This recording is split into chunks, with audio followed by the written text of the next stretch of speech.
টাকায় আপনাকে সুখ দিতে পারবে না। ডিসিপ্লিন মেনটেন করলে শান্তি পাবেন এবং আল্লাহ তাআলার রহমত আপনার উপর থাকতে হবে। আসসালামু আলাইকুম ওয়া রাহমাতুল্লাহি ওয়া বারাকাতুহু। কেন ভিডিওটা করতেছি? চট্টগ্রাম মেডিকেল কলেজ থেকে মাত্রই বাসায় ফিরলাম। যত ডানে বামে তাকাচ্ছি, সামনে পিছনে রোগী আর রোগী, ঢুকতেছে রোগী হয়ে, বের হচ্ছে লাশ হয়ে। খুবই আফসোস লাগতেছে।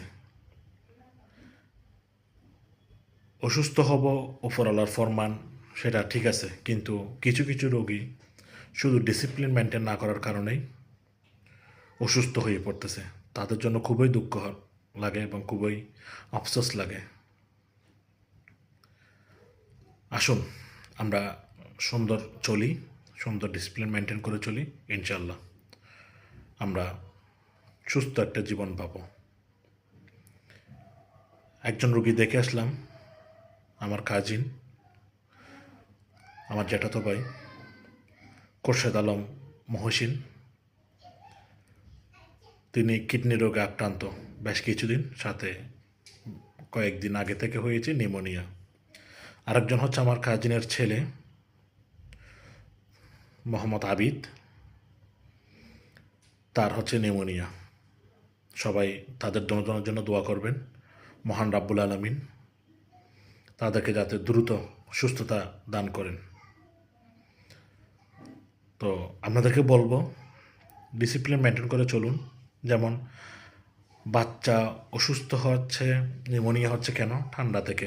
আপনার ঠান্ডাকে অ্যাভয়েড করতে হবে, আপনার বাচ্চার দিকে আপনাকে লক্ষ্য রাখতে হবে, যাতে বাচ্চা কী করতেছে, কী খাচ্ছে, বাচ্চা কীভাবে চলতেছে, সেগুলোর দিকে লক্ষ্য রাখতে হবে। আর বয়স্করা অধিক পরিমাণে স্মোক করতেছে এবং সাথে দেখা যাচ্ছে জিহ্বা কন্ট্রোল করতেছে না, যার কারণে ডায়াবেটিস এবং প্রেশার। মাত্র 5-10 টাকার ওষুধের টাকা বাঁচাইতে গিয়ে অনেক রোগী আছে আজকে কিডনি ডায়ালিসিস পর্যন্ত করতে হচ্ছে। প্রেশার ওষুধ নিয়মিত কন্টিনিউ করে নাই, যার কারণে হয়েছে কি কিডনি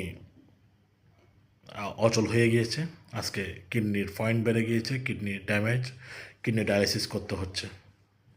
এগুলোর মূল কারণটা কি? এই যে ডিসিপ্লিন মেনটেন করতেছে না, ওষুধ যখন যেটা খাইতে হবে খাই নাই, বা অসুস্থ হওয়ার আগে ডিসিপ্লিন